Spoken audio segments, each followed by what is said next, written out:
at Coco Paso Teatro with Marilu Henner. Marilu, what's for dinner? Well, I love the broccoli rabe here, so I asked for it without garlic, of course. I think it's steamed with just a teeny drizzle of olive oil. And also they said that I usually have the tuna here, but they said the tuna was not up to its usual standards, so they sent me halibut instead. And I have the monkfish on a bed of savory bread pudding. Bon appetit. Bon appetit. To your health. You know you're not supposed to toast with water.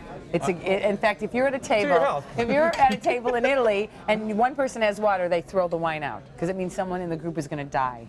You know something? Did you know Thanks that? for warning me. I know. I figured. I've got a big week ahead. I want to make sure we're okay. That's right. Now, following her great success on TV, Marilu Henner is back on Broadway, co-starring in Chicago. I'm gonna be a celebrity. That means somebody everyone knows.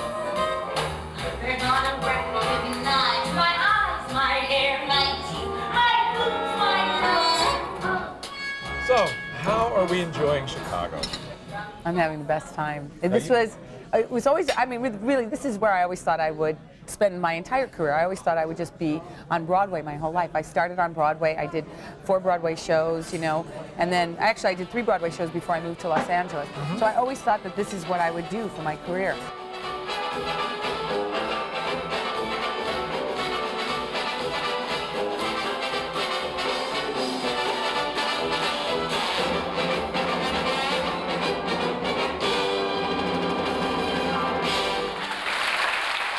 Well, your mother ran a dancing studio, and when I see you in Chicago, I see a lot of that little girl dancer in you. I really do. I see that little 8-year-old dancing in the garage. I could see her on stage when I watch you in the show. Oh, that's good. That's what Danny DeVito said too. That's so sweet. It's very touching that people see that because that's who I feel like I am sometimes. Yeah, so it's nice.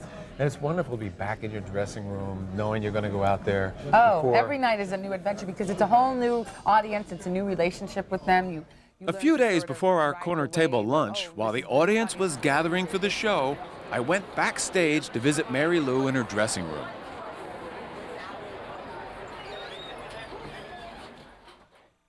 I'm actually excited to show you my dressing room because you can see my son's artwork. My son Nicky is 3, and we don't have a big enough refrigerator at home, so I hung his stuff here.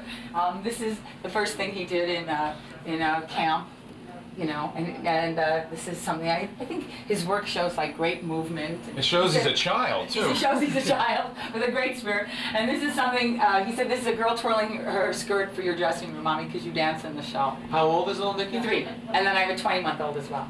And how's the 20-month-old art career coming along? Oh, it's going very well too. I have to like hang some of his pictures as soon as he does them. So right now we're about, let's see. We're 20 minutes before showtime. What? You seem to be pretty Well, I'm ready before showtime. You're yes, ready. I'm ready early.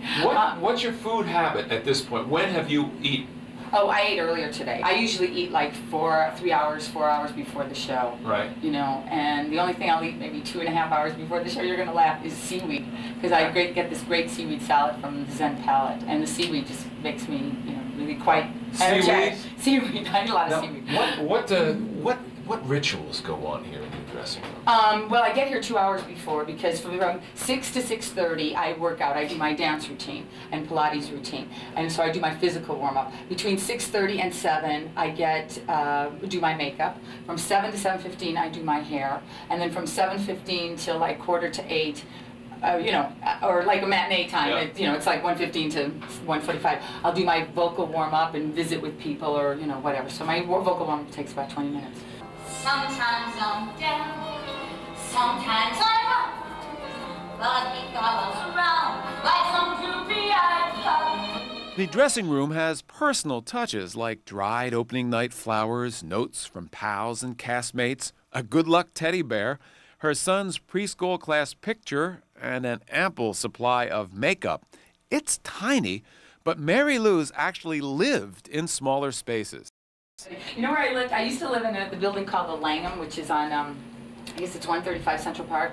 It's a block north of the Dakota, and actually I lived in an ornament on top of the roof. From the street, you would never know that it was an apartment. And actually the Board of Health closed it because there was only one entrance, and if there was ever a fire, you could die. How small was that first apartment compared to this?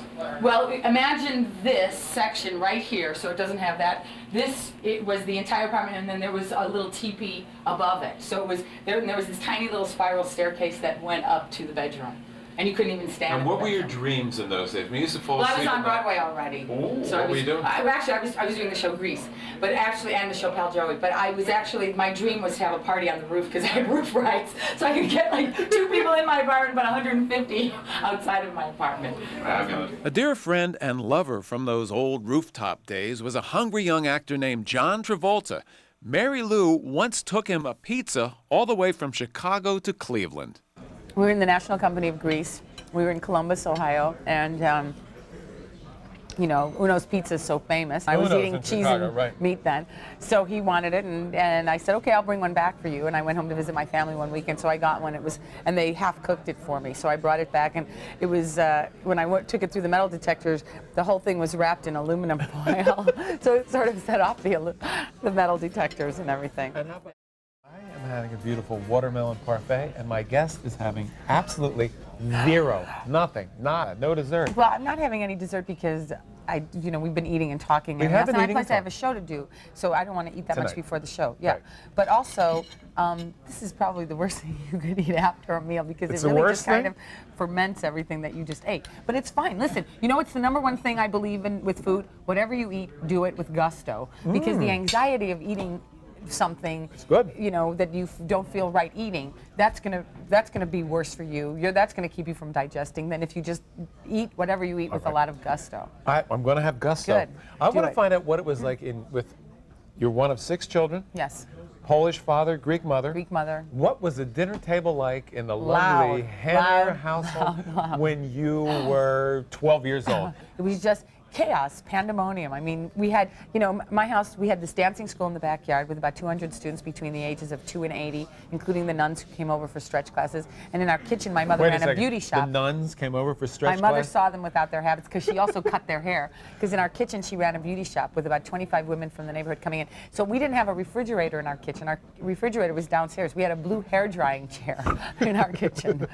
So, I mean, my house was very crazy. And then upstairs from us lived my uncle with 10 cats, 2 dogs, 2 birds, a skunk, 150 fish, and his friend Charles. And this is all in your little house in Logan Square, Chicago. So you see, being in show business is just like normal for Comes me. natural. What, was there one dish that your mother made that you and your brothers and sisters couldn't stand?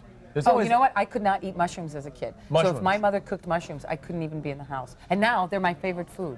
I love mushrooms. But you know why I think I didn't like the mushrooms? Because she cooked them in butter, and as a kid I didn't like butter. Yeah, I never see, my whole dairy thing was already starting back then. Here's something for you, Marilu. If you could be beamed up like Star Trek and beamed down anywhere on Earth tonight, assuming you don't have to work, and we want to be in Rome, and where would you like to be having dinner? Sabatini's. And what would you like to be having? I'd be having, I'd purposely miss food combined, but it would be okay. I'd get the, what is that called, linguine and clam sauce. I'd take the clams out because I don't eat clams. Not because, they just don't agree with me, so I'd take the clams out. But I love that sauce and that flavor. And I'd have roasted porcini mushrooms, to start.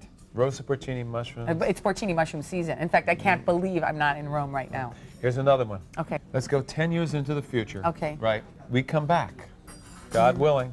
We're back at this corner table here at Coco Pazzo Teatro. What do you want to be able to say about the life that has passed? About the last 10 years? About the 10 years, yeah. That I've shown my children the world, and that I've experienced with them all the things that I'm just looking forward to experiencing with them. I've done great work in all the mediums that I love, television, film, and theater. And that we're back here, and Pino has even more restaurants than he has. And I'm starring in my next Broadway show. I'm doing like a revival of Mame or something.